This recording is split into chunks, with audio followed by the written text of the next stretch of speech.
मुख्यमंत्री योगी आदित्यनाथ की कर लेते हैं, जिन्होंने हिंदुत्व को लेकर हार्ड लाइन दी है और आगरा में 2 टूक उन्होंने कहा कि बटेंगे तो कटेंगे और एक रहेंगे तो नेक रहेंगे। बिल्कुल, और मुख्यमंत्री योगी आदित्यनाथ के इस बयान से न सिर्फ अखिलेश यादव बल्कि असदुद्दीन ओवैसी भी तिलमिला उठे हैं, लेकिन साधु संतों ने योगी का पुरजोर समर्थन किया है। एक रिपोर्ट इसी से जुड़ी आपको दिखाते हैं।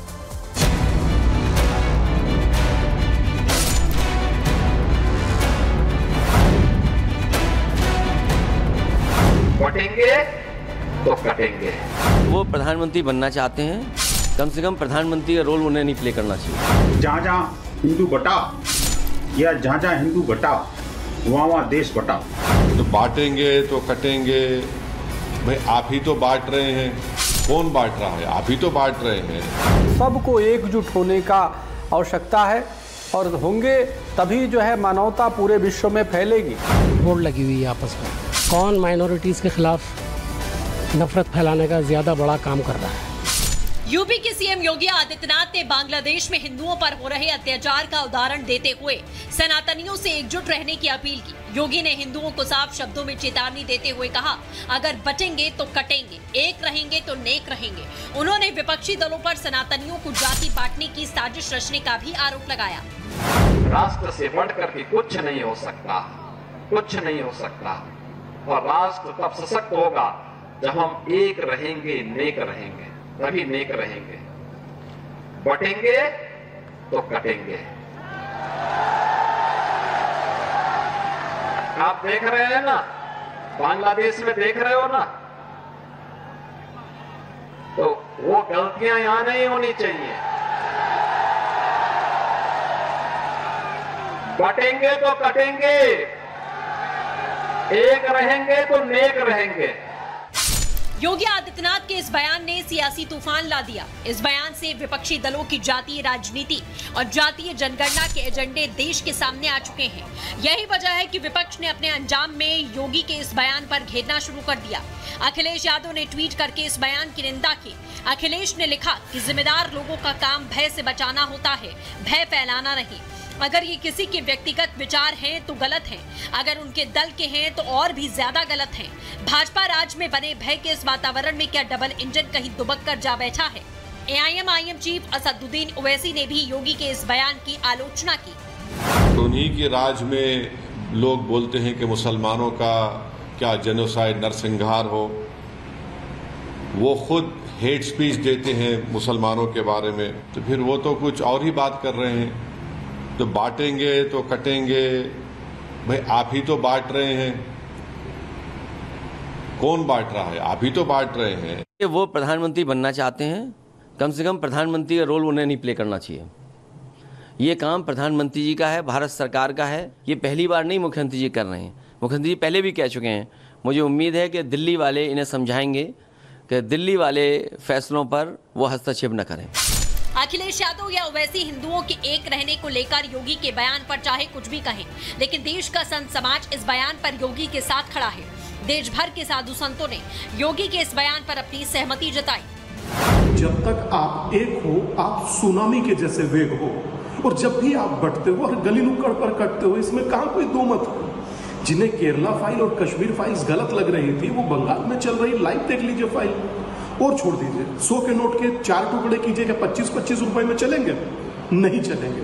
2500 जातियों में बांटकर हिंदुओं को आप चाहते हैं कि वो सरवाइव करें। मैं समझता हूं कि इससे ज्यादा मजाक कुछ नहीं हो सकता। उत्तर प्रदेश के यशस्वी मुख्यमंत्री योगी आदित्यनाथ जी महाराज ने सही कहा है कि अगर बटोगे नहीं तो कटोगे नहीं, सब एक हो जाओ। क्योंकि भारत में जिस प्रकार से विदेशी आक्रांता, आक्रमणकारी, षड्यंत्रकारी टुकड़े टुकड़े गैंग देश के तोड़ने की भी प्रयास कर रहे हैं, इसके नाते पूरे भारत के नागरिक को सबको एक रहना चाहिए। कल्किधाम के पीठाधीश्वर आचार्य प्रमोद कृष्णम और कथावाचक देवकी नंदन ठाकुर ने भी योगी आदित्यनाथ के बटेंगे तो कटेंगे वाले बयान का समर्थन किया। दोनों संतों ने साफ शब्दों में कहा कि विपक्षी दल सत्ता के लालच में देश को जातियों में बांटना चाहते हैं। विपक्ष के इस जाल में फंसने से पहले योगी ने हिंदुओं को अलर्ट किया।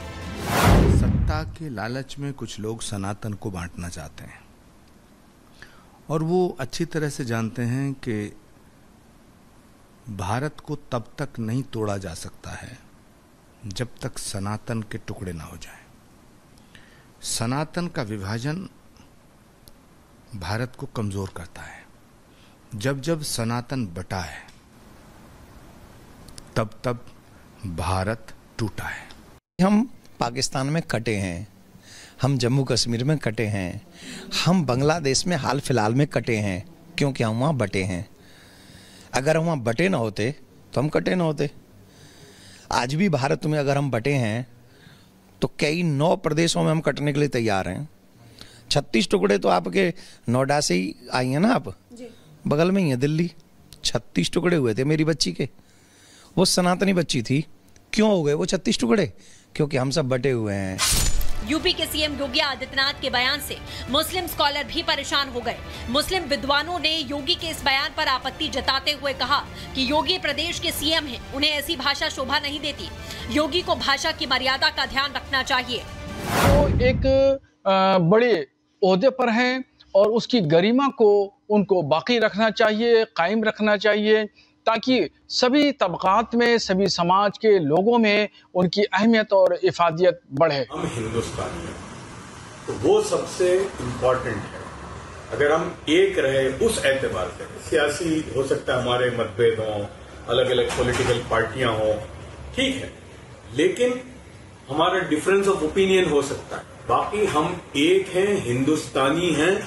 और अगर ऐसा रहा और हम एक रहे तो फिर हमें दुनिया में तरक्की करने में कोई नहीं रोक सकता। एक तरफ यूपी के सीएम योगी आदित्यनाथ ने हिंदुओं को एकजुट रहने की बात कही, तो दूसरी तरफ मध्य प्रदेश के मुख्यमंत्री मोहन यादव ने एक हैरान करने वाला बयान दे दिया।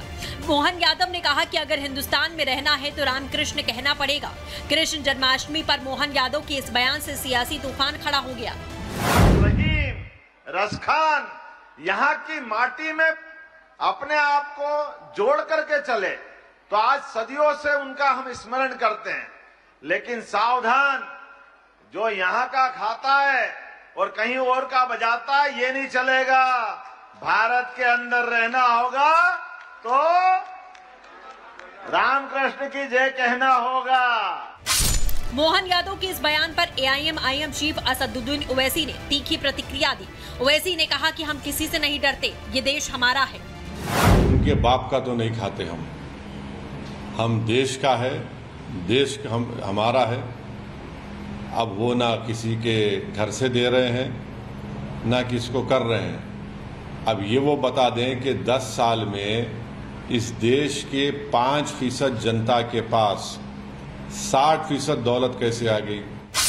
योगी आदित्यनाथ और मोहन यादव के बयान से साफ है कि अब देश में सनातन का राज है। जो कोई भी सनातन को तोड़ने या बांटने की कोशिश करेगा, देश की जनता उसे सबक सिखा देगी। लेकिन विपक्षी दल इन दोनों मुख्यमंत्रियों के बयान को लेकर जनता के बीच भ्रम फैलाने में जुट चुके हैं। ऐसे में अब देखने वाली बात यह है कि सनातन को लेकर दिए जाने वाले इन बयानों का असर आने वाले चुनावों पर कितना पड़ता है। Bureau report Republic.